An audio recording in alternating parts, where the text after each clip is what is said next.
Hi there, I'm Margaret. Join me for a deep dive into the life of a freelancer. I share my clients' struggles and successes and celebrate those moments that make it oh so worth it. This is Freelance Freedom. Welcome to this episode of Freelance Freedom. Today, we're going to dive into what it's like to work with a partner, not just a business partner, but someone who's also your life partner too. I'm so excited to have Ben and Marie join me today. And as a quick intro, Ben is a product designer and software developer with a fine arts background. After many years in agency land, he started his own shop in 2010. And after immigrating to Canada, we're so happy to have you, in 2014, founded Oki Doki with Marie. In his spare time, he collects vinyl, pet shibas, and is a volunteer firefighter. As for Marie, Marie helps small business owners bring their digital product and service ideas to life. She's a product and service strategist and a master digital strategist. As if that isn't enough, she's an amazing designer and developer, as well as a permaculture enthusiast in her spare time. Welcome, guys. Hey, thanks for having us. Hello. No problem. I'm so excited. So just to start off, to give everyone some context, I'll let you guys go into sort of what your current working relationship is right now, as well as what is your life relationship. So we're just going to set some context for all these questions that are going to come up. Yeah, so Ben and I got married a couple years ago, and we've probably been together for about, 8 years now? 8 years. 8 years. And so Oki Doki's been an entity for, I guess, since 2014, I think is when we sort of officially combined forces. Yeah, we combined forces, and then for a year, we kind of did nothing together. We fumbled around. Yeah, and then in 2015 was when we started a project together. For the first time. That became one of our SaaS product, Doki. And so we've been officially a team for about 4 years now. And to be fair, though, I mean, we don't work on a ton of projects together. So even though leading up to joining forces, we each kind of ran our own independent, businesses of one. And once we combine forces, we still kind of operate like two businesses under the same umbrella. So we still, same website, same invoicing, same everything. But Ben tends to work with his own clients and does his own consulting projects. And I tend to work on my own. And it's not... it's just like we've attracted different people, I think, and we have just sort of different experience. And so we've naturally attracted different types of clients. So it hasn't been a conscious decision of like, you work on your projects and I work on mine.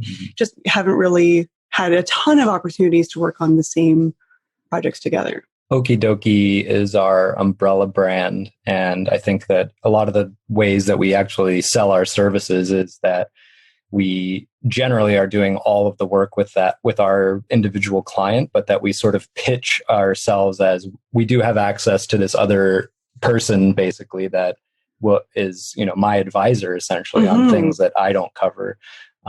Marie and I have a pretty good complementary skill sets, and that we both are multifaceted in terms of, I'm primarily a programmer, but I also have a design background, so I do a lot of my own design. And then Marie's kind of the alternate to that, where she's more of the strategist designer, but she also knows a little, enough about programming that she can make her own products and her own sites and things like that. But she would maybe defer to me on the larger technical questions. So we kind of do our own projects, but we have this advisory role for each other's projects that helps us, make better decisions for our customers a lot of times. Awesome. Yeah, because that was actually one of my big questions. Like, how do you guys figure out who has the skills that are complementary to each other? But I guess that's just with time and trial and error. Yeah, and if it tends to be a bit more of a, technical heavy project, Ben would kind of take the lead on that. And I think we do tend to have our own sort of referral sources. So Ben has a couple people from like agency land who, he's worked with for many, many years, and they trust him and they know him and the kind of work that he does. So we each kind of have our almost different referral sources. And so I think it's been a pretty natural fit to know which one of us would take the lead on a project. Awesome. So before you guys joined forces back in 2014, what were you each doing? What were you each doing on your own before that? If you can give kind of a breakdown of your individual business model. I was in the US at the time, so I was still officially American. I worked in agencies for quite a few years in Cleveland and then in Seattle. And I did a short stint as a game developer designer at a small game studio. And then I started my own company in 2010, and that company's called Type 1 Error, which is what I use for all of my online names and screen names and things like that. And so prior to coming to Canada, I had a single employee at Type 1 Error for about 3 years, and we did a lot of games and mobile apps, and we did very well financially, and that allowed us to spend about half of our time working on things that interested us. And this was kind of before I got exposed to the idea of making SaaS or products that have this utilitarian function. And so, we were very silly and kind of spent a lot of our time making things that excited us and were fun to make, like casual games and mobile games and things like that, we made a little bit of money here and there, but, it was more for fun. So that was prior to Oki Doki. And then when I immigrated to Canada, I was still doing that for about a year. And then it just kind of made sense logistically to start this umbrella brand for some of the ideas that Marie and I were working on and kind of join forces in some way. Yeah, and I'd been working, mostly doing a lot of web design work with some digital strategy. I'd worked at a studio for, I think, 4 years in Toronto, and then kind of went off on my own. So I think by the time we met, we'd both been kind of doing our own thing for about 7-8 years. And then a lot of my web design projects seemed to have people who had different types of products. A lot of people had online courses, online communities, and things like that. And those tended to be the people that had bigger budgets. And it was becoming a bit more intensive to do those kinds of projects because it required a lot of, custom development work and integrations and PayPal and, all these different pieces, as I'm sure you're very familiar with. And so just running that by Ben, I was like, there's got to be an easier way to do this. Like these are pretty time consuming projects, and it just eats up so much of the budget just trying to piece all of these components together. And we started to kind of toy with the idea of maybe building something of our own.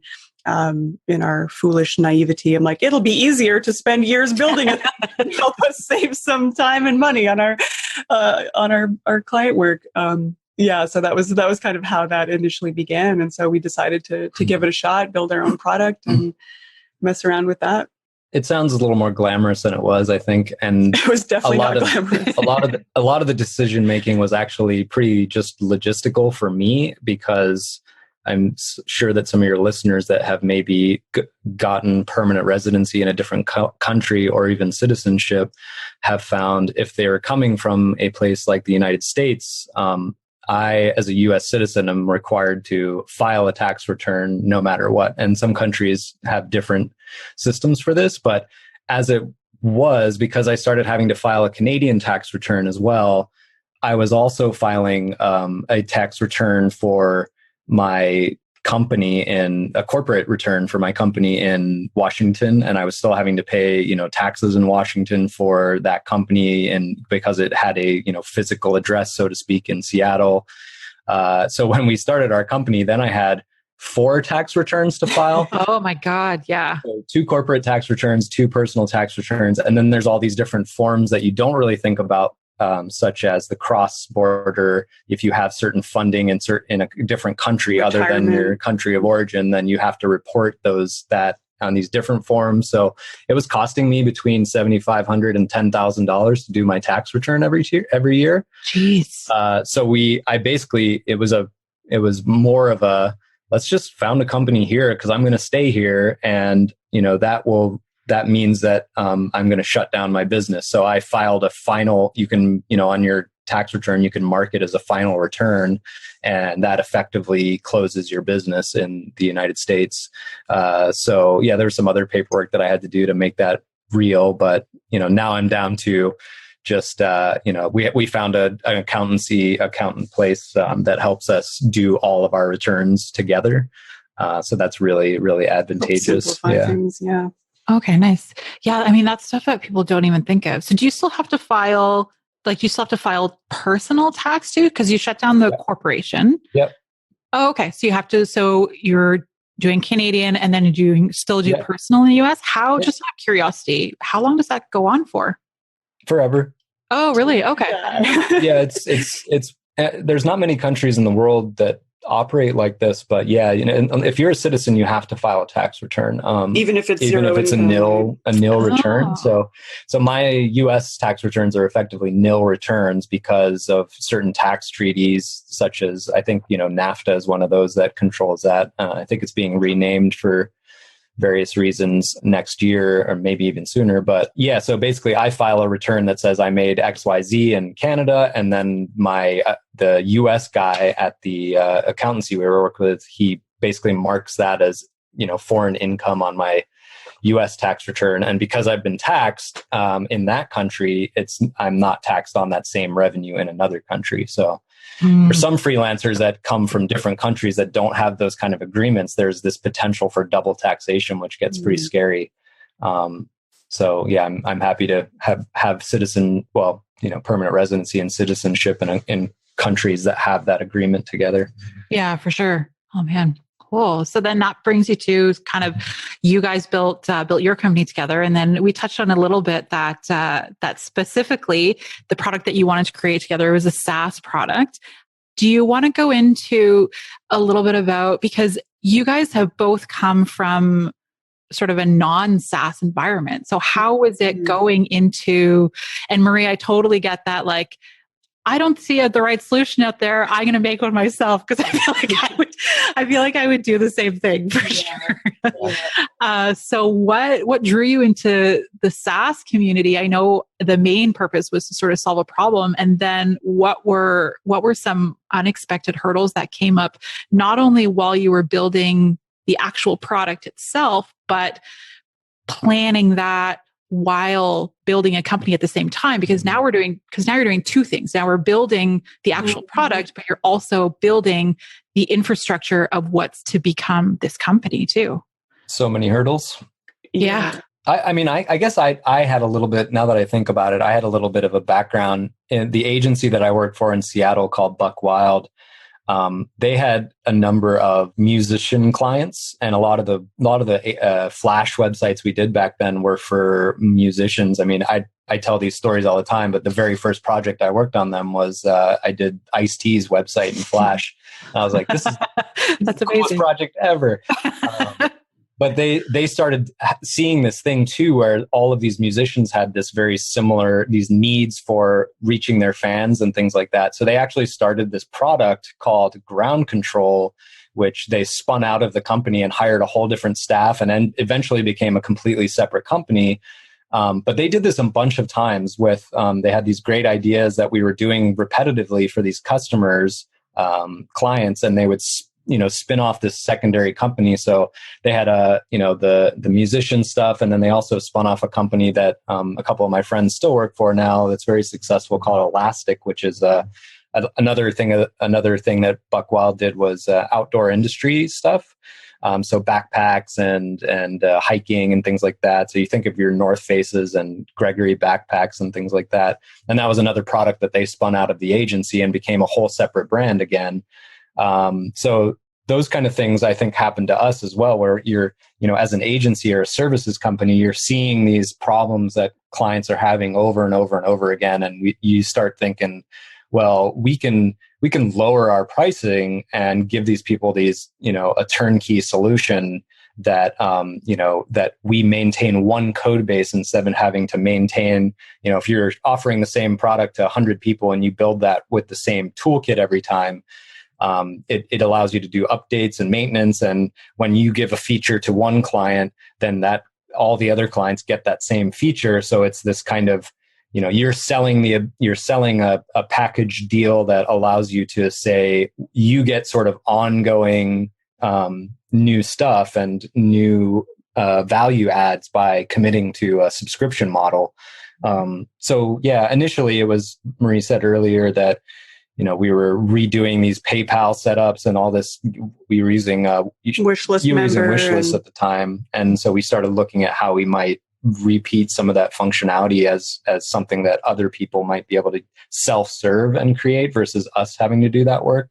But I think what we didn't realize was the people that we were serving, the budgets were a lot higher. Like, people aren't paying us $30 a month to work on their custom course websites. And so the scale that you need when you have a product that's like $30 a month or $50 a month, suddenly you need to be reaching hundreds and thousands of people, which was something we never did. I mean, we barely, would email our list, and, we would work with only a handful of clients at a time at a much higher price point. So I think we were very naive about what was involved. We just thought, oh, we'll build this tool, it'll solve a problem, and people will just come, it'll be super easy. So we were pretty hilariously naive about, I think, the marketing effort that was going to be required when you move to a different model like that.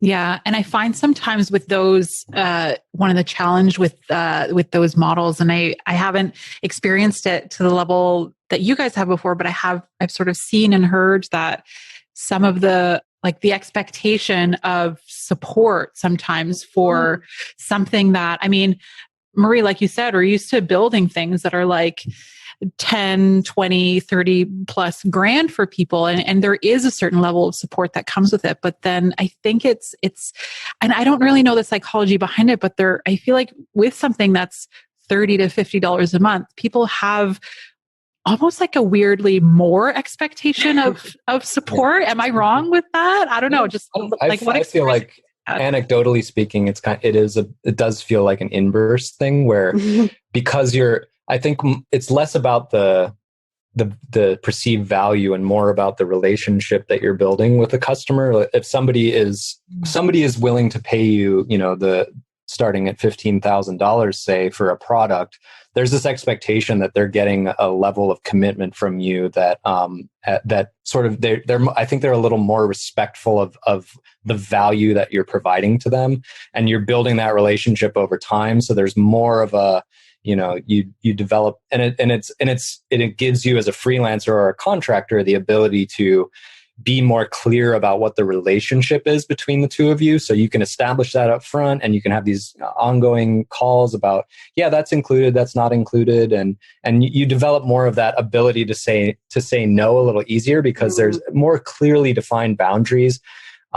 Whereas with a SaaS product, there's this expectation of it's more of a transaction. And so it's more like going to the grocery store and checking out and saying, oh, I bought this 6-pack of soda, but there's only 5 in here, and like I want my money back. It's more of a commodity, and so it's easier to like remove the person behind the creation of that product. And I mean I do all the support on our SaaS, and I have from the beginning, and I enjoy doing it because I like solving customer problems, and I like hearing what they're struggling with, and it's valuable. And maybe it's probably not the best use of my time, but I don't mind doing it. So much, yeah. Right? And we have had cases where customers, because something happened where they thought they were charged incorrectly or something like that, or a transaction didn't work for them, when they're selling to their customer, that they've gone straight to like, this is complete bullshit, and I want you to return my money, and this is unacceptable. Yeah, this is completely unacceptable, and I'll just be like, yeah, no problem, and I refund them their money. Like, but that I've never in the entire history of doing client services have somebody tell me that this is completely unacceptable or this is bullshit with my work, because usually I know that person. They would relationship. They would come and say like, hey man, like I didn't get. I need to talk to you about something, and there'd be this automatic, we would discuss that, and yeah, like, and I might, in that case, I might say like, oh yeah, like totally dropped the ball there, or no, that wasn't what we agreed on. So we have more of this dialogue that is more of a human centric dialogue. Yeah. And I personally think that's why it's important to, at the very beginning, to start with that you personally doing the support. Because if you think about how you feel when you have a problem with something on Facebook and there's basically no way to get a resolution, it's just that's the platform, and you cannot ask for something to be different and get a human to respond to that. There's no response. And there's a lot of products like that where you feel like you're actually communicating with the platform instead of with the person who creates the platform, or somebody that's really invested in caring about their own platform. I guess one product that Marie and I are really obsessed with right now, and people accuse us of being like affiliates for them, or cult members is Notion, and they're an example of a company that has support staff that that they've been either trained or they do a really good job of this culture of making you feel like they're like they're champions for getting you the thing, getting you to the answer that you need, or in the very least case, letting you know that they care about what you would like to see happen with the platform. Mm-hmm. And so, I love that kind of support where people are like, I will, and, to my detriment, sometimes I've gone way outside of our platform and support and helped people set up Zapier integrations, and I help them connect their account to their forums, and I do extra coding for them, and I'll, fix bugs all unbillable. And so that, that's something that I think, it helps create less of that gap between the value, the value perception with the product versus the service. Yeah, I think initially we sort of thought, we'll build this product and then we'll start transitioning our services over to product. And I think very quickly we realized neither one of us was as interested or invested in the effort it was going to require to do that, nor did we want to actually remove ourselves from the client in that way. Like the parts that we really enjoy about the work that we do is working with clients and solving some really interesting, big, meaty challenges. And I think with product, I think it wasn't leveraging both of our strengths in the same way. So it's not to say that, certainly not anti-product necessarily, but I think the first product that we built was so huge in terms of the scope and feature set, and the fact that we would expect one person to be able to build and maintain that, I think was pretty unrealistic. But we've learned so much in that process that we can now bring back to services. Yeah, I was going to say too, I mean, I can't imagine how educational just the process would have been. I feel like there has been a lot of things I know in my business as well, where you do something and it's like, there's so much learning and it's very difficult the first time. But I think the good thing is if there is another product that you guys wanted to build, you could probably now expedite that learning. Exactly. Yeah, totally. So, I mean, that in itself is hugely valuable. And then going back to what Ben was saying too, having that in the products that you have right now, having this support that acts almost more like a concierge service than a support, I think is such a huge value add, because people are, I think the people that get annoyed and the people that are like, I want my money back, are the people that are just so used to talking to bots or talking to people who just started 2 days ago and that kind of stuff. So I think that concierge service it makes people interacting with it, even though, like you said, it can be seen as a commodity, it makes it so much more personal. It's such a good value add.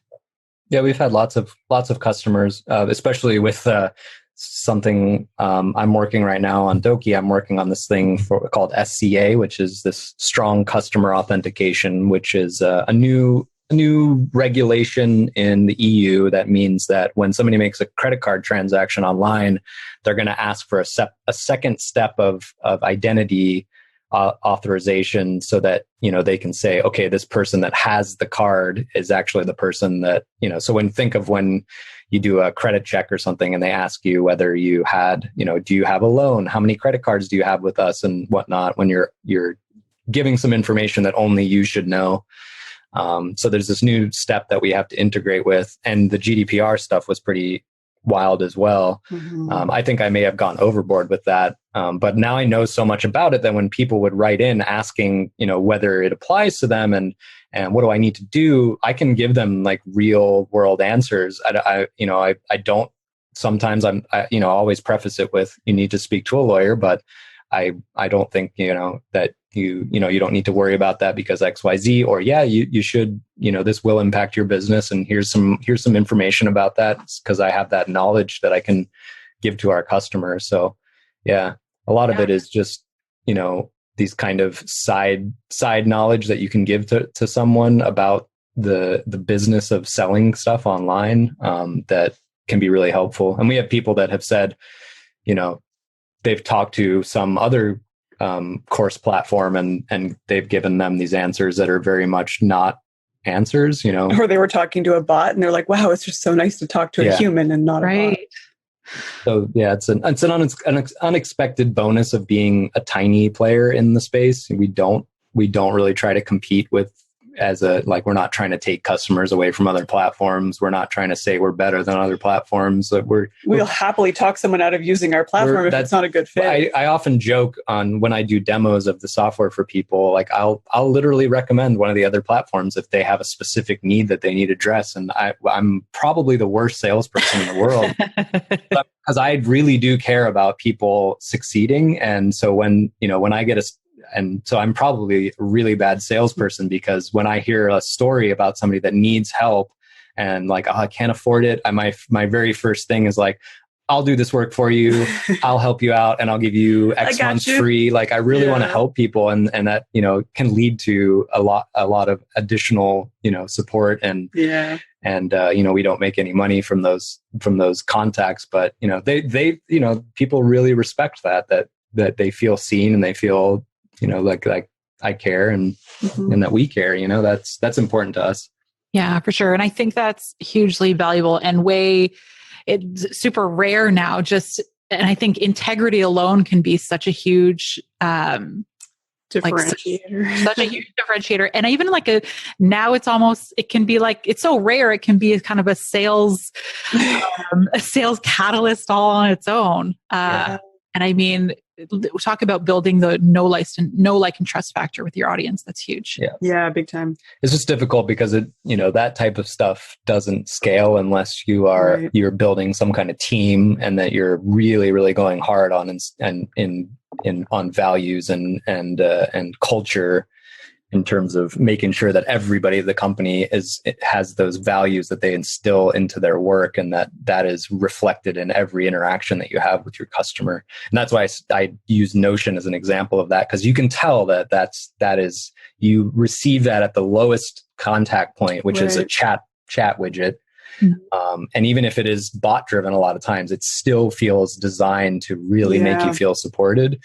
So you don't get to talk to the CEO or the CTO of Notion directly, but there are companies that do that, the CTO or the co-founder and the founder of Crowdcast will often hop into one of Marie's Crowdcasts. Yeah, he totally shows up on and that's awesome.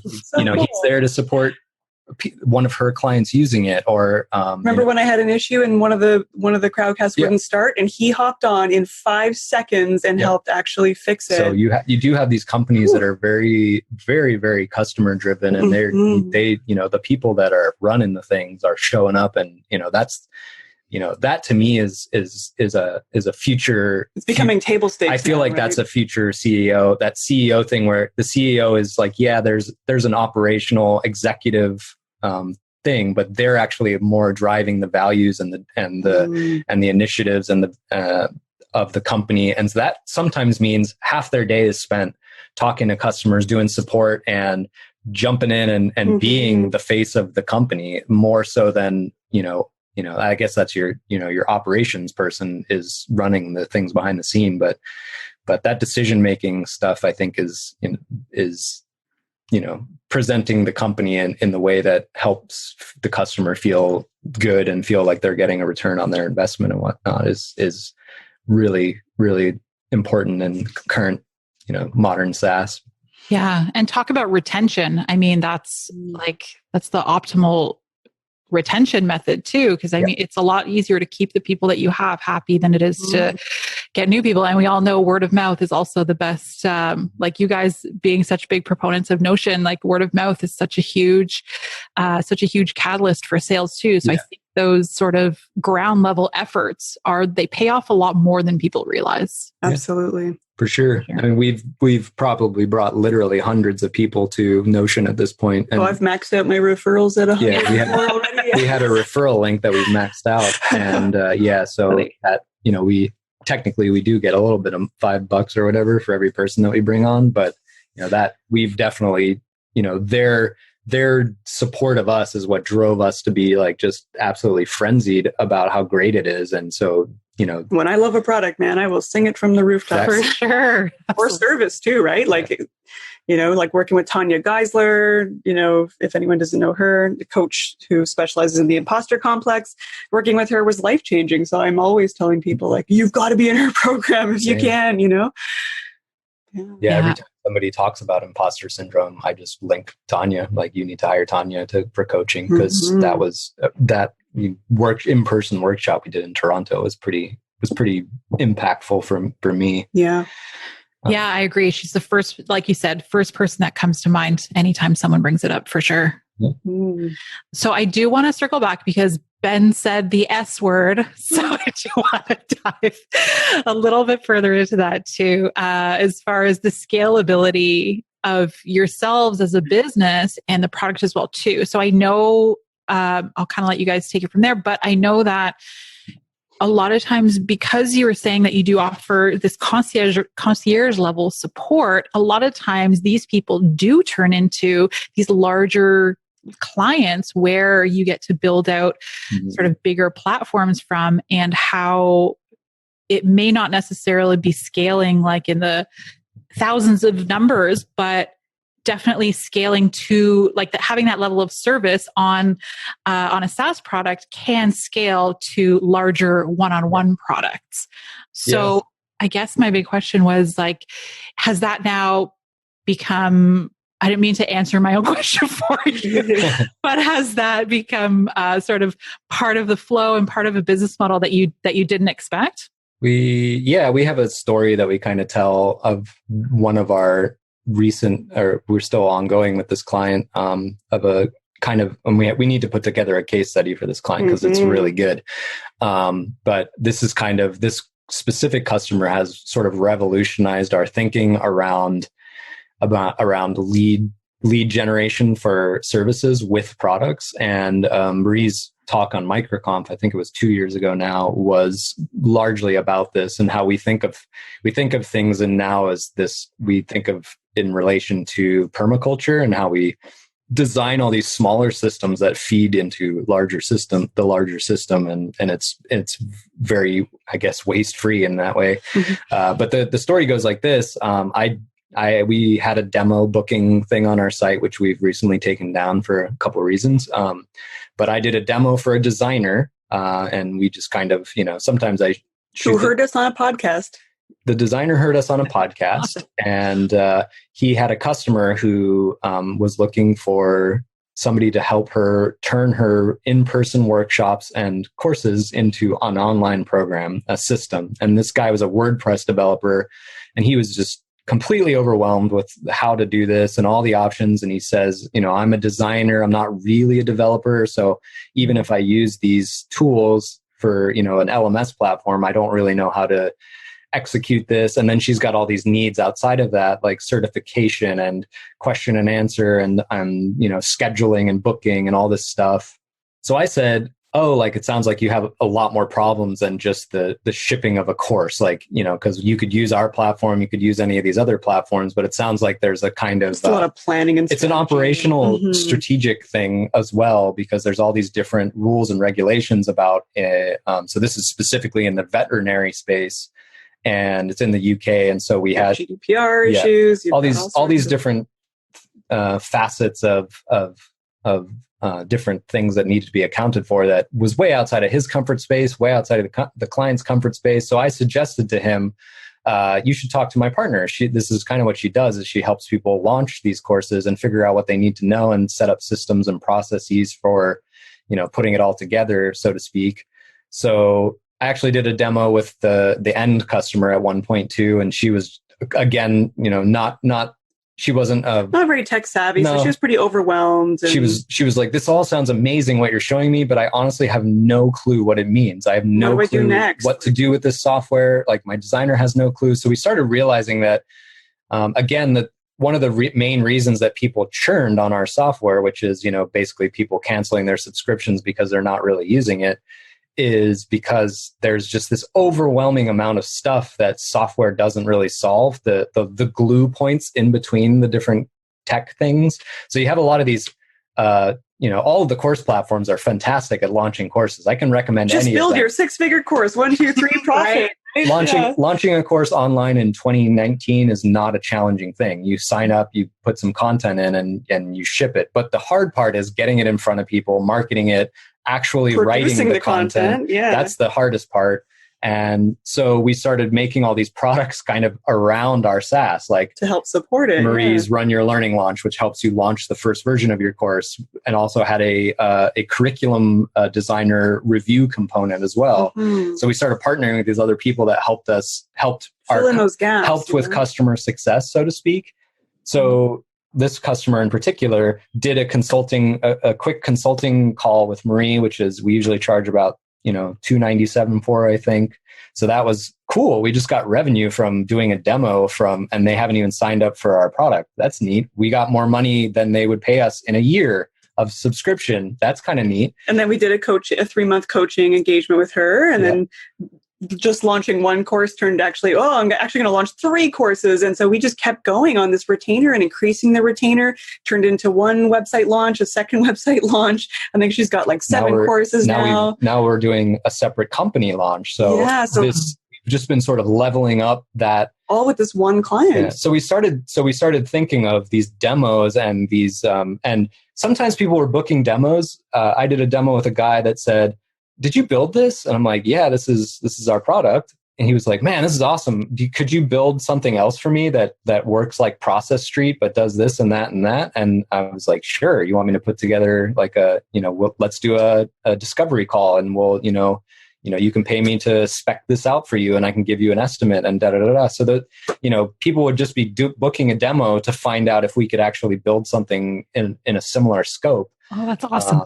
Yeah, so it started really driving a lot of our, and to be honest, like working on the same product for 4 or 5 years, it can kind of be a bit of a grind. It's a grind for sure, and the SaaS grind that the hockey stick of death, the on-ramp of death, they call it, the SaaS slow SaaS ramp of death. Right. It takes a really, really long time to get to any traction and money that is substantial.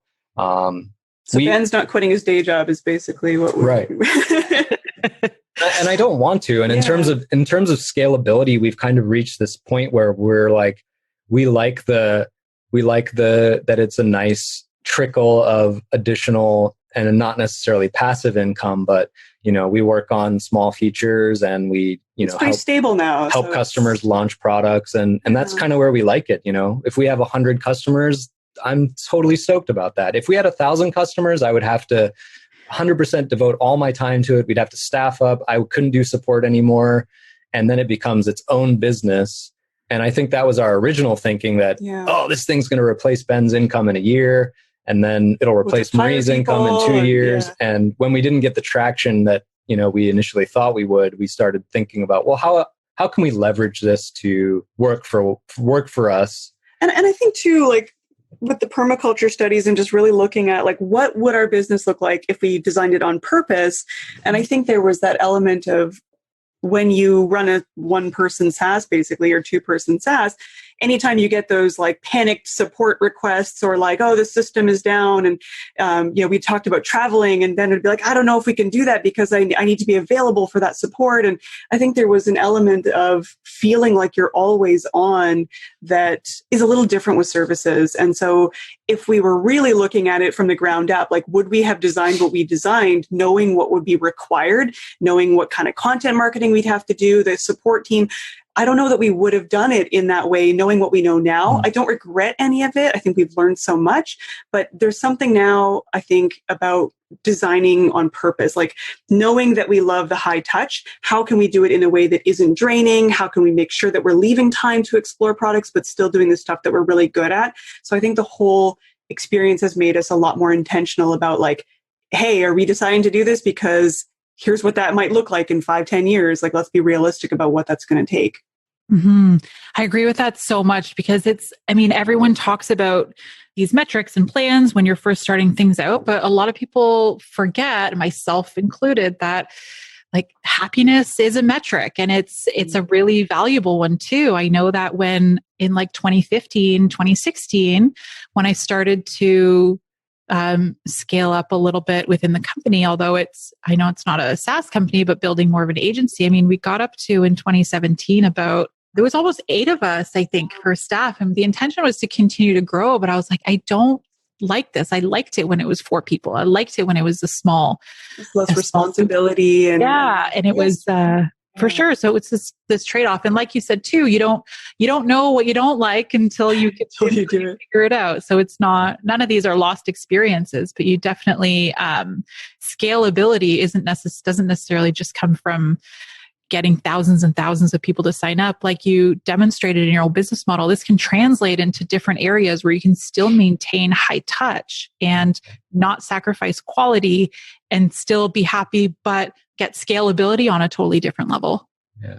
I don't know. I'm not sure if you would agree with this, Marie, but I think that we just focus on different metrics, and this kind of thing has really solidified that for us. I think that we might think of impact in the scale that we want to target. So we want to do more impactful work for people that really, we have our clients, Marie's clients specifically will say, "You have changed my life." Like that's the kind of impact. Nothing replaces that we want to have. So maybe it's not as much money, and maybe it's like many people. It's not like if you completely revolutionize the way somebody does business, is that but you make it just easier for people to sell stuff online. Like that's kind of a cool thing. And we do have Doki customers that have some of our early customers were like, when I used to do my launches, one of our earliest customers actually said something that I was like, I brought a tear to my eye that said, she was like, when I used to do my launches, I would schedule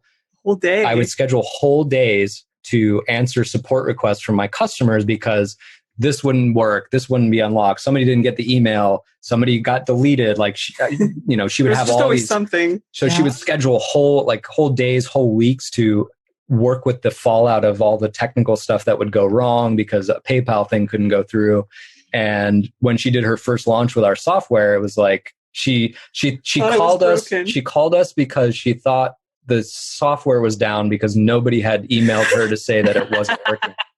Oh, that's the best kind of compliment. It was so cool. Yeah. I'm like, everything looks good here. I can go and look at the logs and be like, yeah, like your students they're logging in and they're completing their content. And she was just like, oh my God, it's the best day ever. So that feeling, like there's just nothing that replaces that kind of impact. And I think we know a lot of people in the SaaS space that have a majority of their revenue coming from people that don't actually use the platform.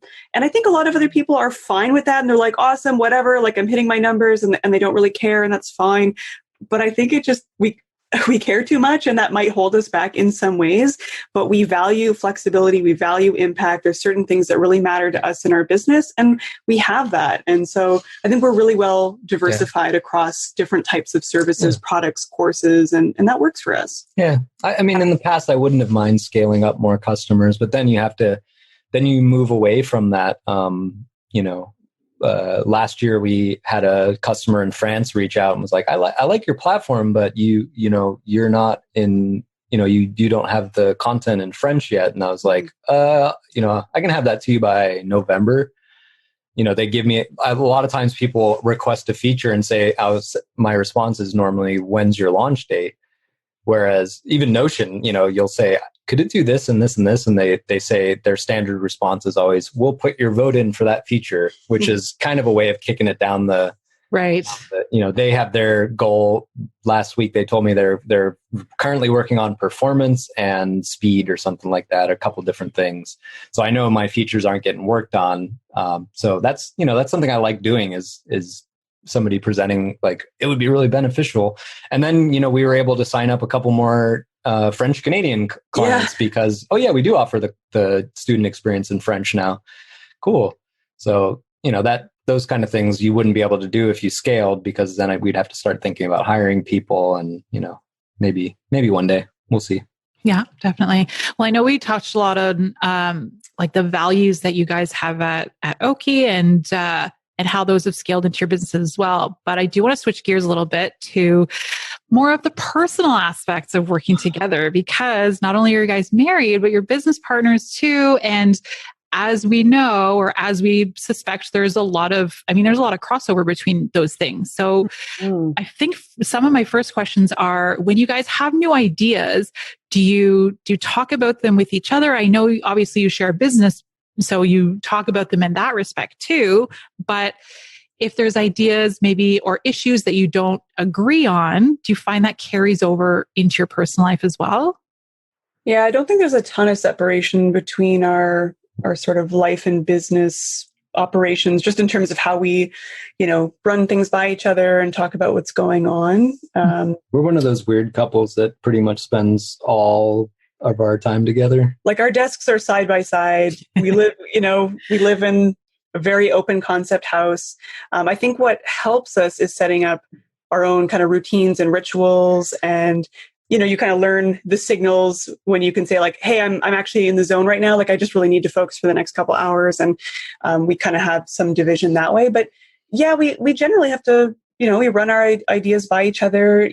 Sometimes Ben might say, oh man, I've got an idea for like a product that we could build, or, something in the firefighting space. And so I think when things fall through the cracks, like there's times where like Ben went and like paid a friend to make a logo for a project that was kind of like a side gig and we hadn't really talked about, like, hey, is that something that we want to put the business revenue into yet? That sort of felt unfair, like, hey, you're making a decision without me. And so there are times like that. Probably most of the stuff that, and I don't really think of, I often joke with people that, starting a business partnership is way more serious than a marriage. Yeah. And I personally think that's true. Yeah. And so the stuff that bleeds into our business and vice versa is generally the stuff that people argue about in your traditional marriage. Money. So it's pretty much the financial stuff. So we sort of treat because we're a team, our business is together, we treat our business and our life as sort of this holistic unit, and we discuss things in our life in a lot in the same way that we discuss things in the business. So they're all kind of interrelated, and our business is an asset that we maintain that feeds our lifestyle. And so we curate all of our systems in our business so that support our life. It's an input-output thing. And so we have these ins and outs of our business and our life that all kind of feed each other. So right now Marie had the idea that she wanted to convert our existing accounts in our business to the profit first method. So we've been doing a lot of research and talking and, setting up accounts and looking at bookkeeping strategies. And so that stuff, we'll do some research and some business techniques for making your business more profitable and and then one of us will have some kind of, oh, like that's so cool because we could do that in our personal account too. And then, this and this and this, and, it all kind of layers all connected, on top of each other. And yeah, so I'd say the financial stuff is something that there's a lot of crossover. All of our planning and our agenda and stuff is we both have very personalized but reflective of each other's working styles agendas that we developed in Notion, and so we do all of our life and business planning in the same place. So we're able to make sure that that Marie, I don't know where you got this phrase from, but we're really specific about sort of eschewing work-life balance for work-life integration. And I think that's especially important for independent people because it does very much get blurry when you don't have a 9 to 5 go to the office, come home, take off this work hat, put on the family hat. And I think it's tough when you really love what you do. And I'm like, I just want to spend the evening like working on that sales page or like tinkering on a thing. And so it can be really hard, I think. And that's why we don't worry too much about, You don't. But at the end, that's my slogan at the end of the day is shut it down, Poulin, because I do hear that a lot. Shut it down, Poulin. Right. I get it too. I do the same thing. Fun fact, Marie and I have the same birthday for everyone out there. Yes. But maybe it's like one of those traits. Who knows? Yeah. That's not our fault. Yeah. I definitely. So let's talk a little bit because you touched on routines. I know myself, and I talked to Dr. Sherry about this, and there's been a lot of talk. I mean, there's always a lot of talk about routines and entrepreneurship and freelance specifically, especially when you can work from anywhere. I know my day is as soon as I started going to the gym in the morning, I found my day was much more delineated because I got up and I put on gym clothes. And then of course you have to shower when you get home. So you're automatically have clean clothes for the beginning of the day. And I feel like that sets it up for the rest of the day. And I think there's a lot of other people that really indulge in the, I can work from my pajamas kind of. Neither of us do that. Yeah. I was talking with my friend Jevin yesterday because he tweeted a thing that was something about, you can, and there's this kind of joke about, no pants. It's like the no pants mafia or something where I can work at home in no pants. And like, I don't think I've worn PJs since I was maybe like 12. I used to, I used to sleep in, I would just put on the clothes I was going to wear the next day when I was a teenager. What about your robe that I made you? Yeah, well, Marie made me a pretty sweet robe for that. That's awesome. But I wear like a full jeans and a t-shirt under my robe.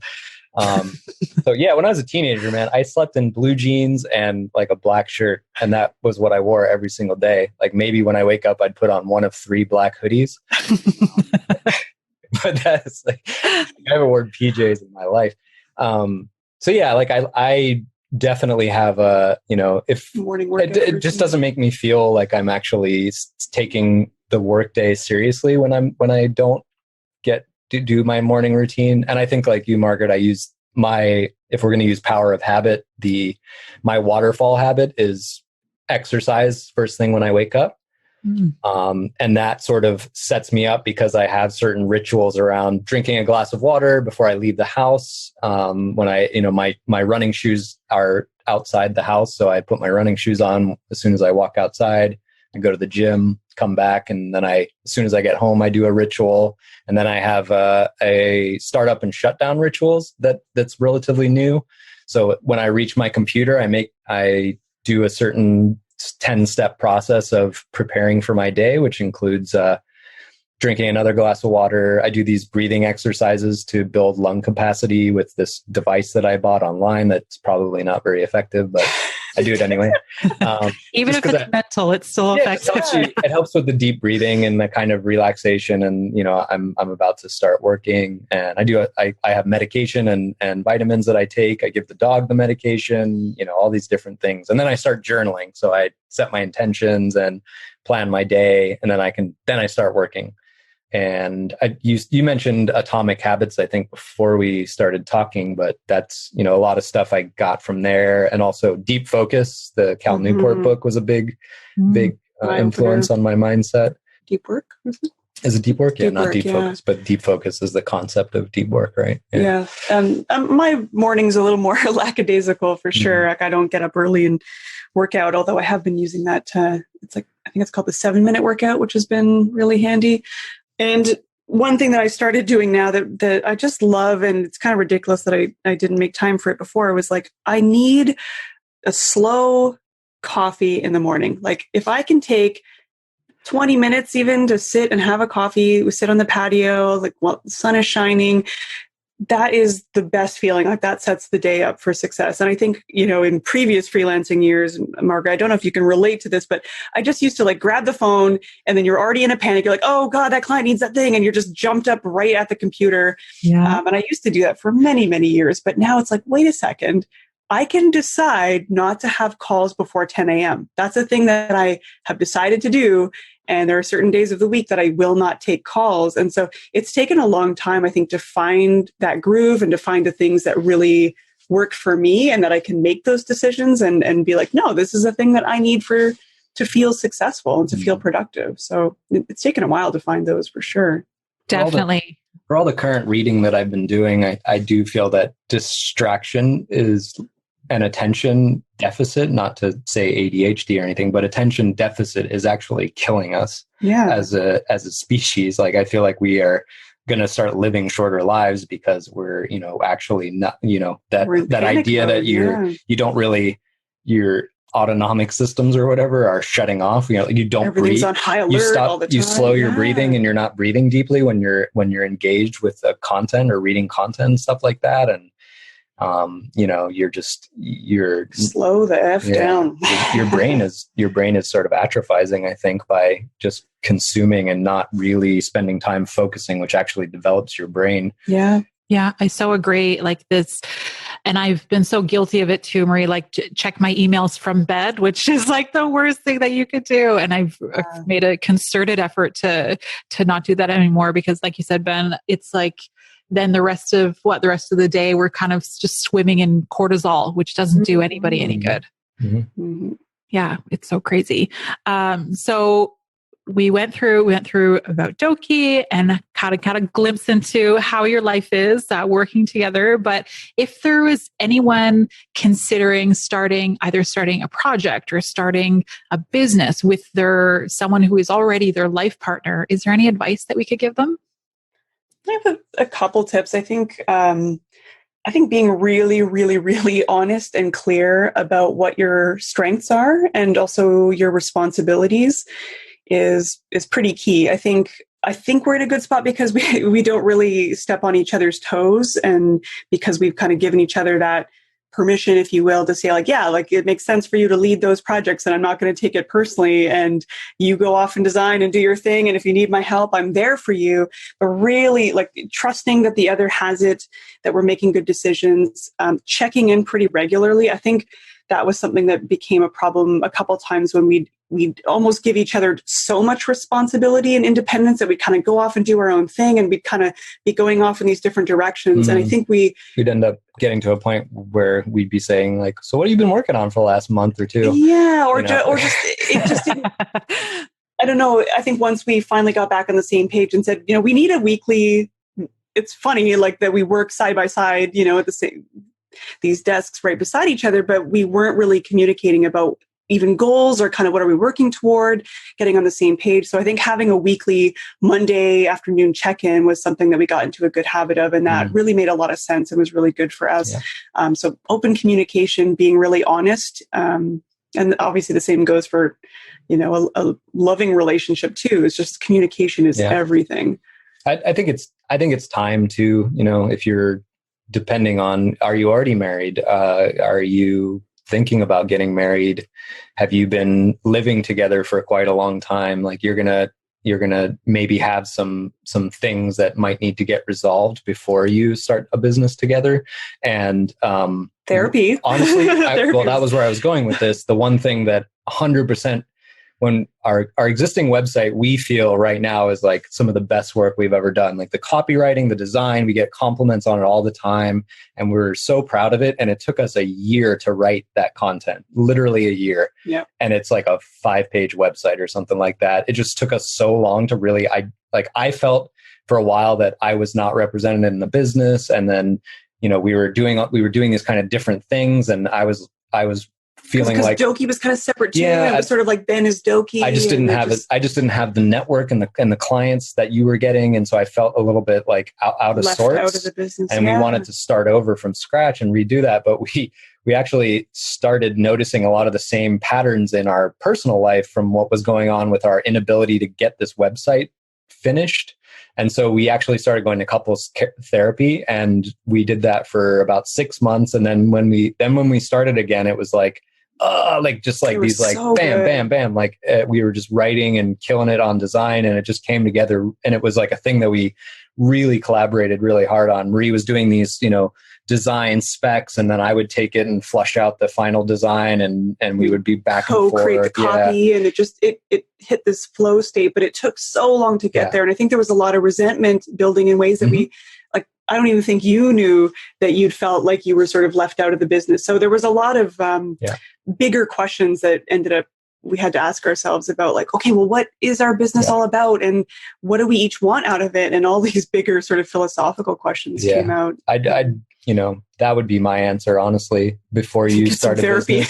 Absolutely. Before, during, and after. Copious therapy, because it's so important, and finding a good therapist can be 100%. It can save your life, your partnerships, and it's important to do that stuff proactively rather than don't wait till shit hits the fan.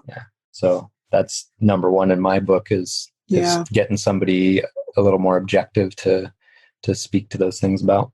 Yeah, because and correct me if I'm wrong, but ultimately I feel like it comes down to a relationship is a relationship, whether it's work or whether it's business or whether it's personal. And it's the same amount of efforts that need to go into preparing and preserving both of those. And I think, Yes. like you said, having that arsenal of preventative therapy can be so much more powerful than, like you said, waiting for shit to hit the fan. And then all of a sudden people are scrambling. And it's usually when shit hits the fan, it's never about what actually hits the fan. It's about everything leading up to that. And I think that can be so true in business and personal, for sure. Yeah. Yeah. We have no shortage of people that have, when we say that we're business partners and life partners, that they say, I could never work with my partner. I find that fascinating. Like, what does that say about your partnership that you couldn't stand doing something, with them? That was a challenge, For sure. Right. You guys have been very open and honest and vulnerable, and I appreciate it so much. So I want to take the last couple of minutes to ask you guys what you've got going on right now. Where can people follow you? Where can they find you? Where can they work with you? All that fun stuff.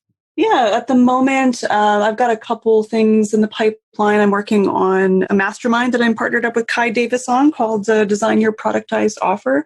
And just some really interesting, bigger clients that have come through the door too that I'm just really excited. So I'm just trying to reduce the number of clients I'm working with and focus on a few key ones and then build up some of the products and masterminds that I've got developing behind the scenes.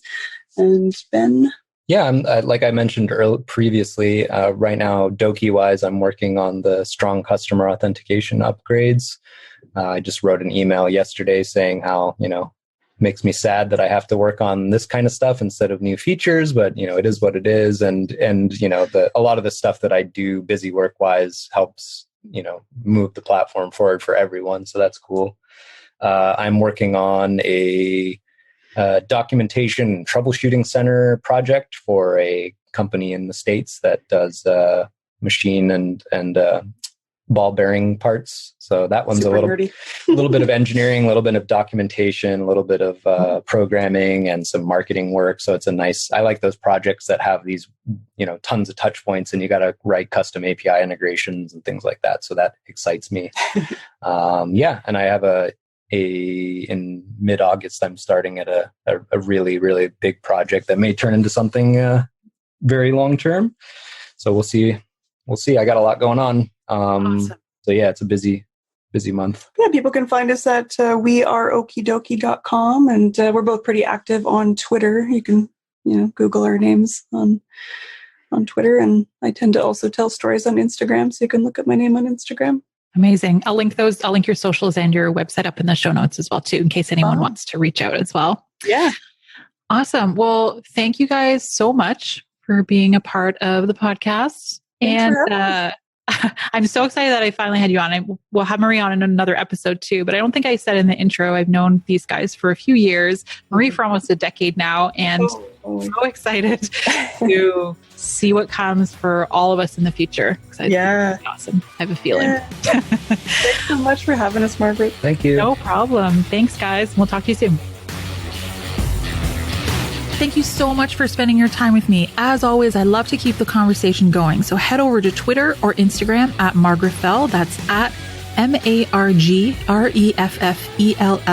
and tag me or slide into my DMs with any questions you may have. You can also find me at my home base of margrefell.com for all the resources. I'll see you next time.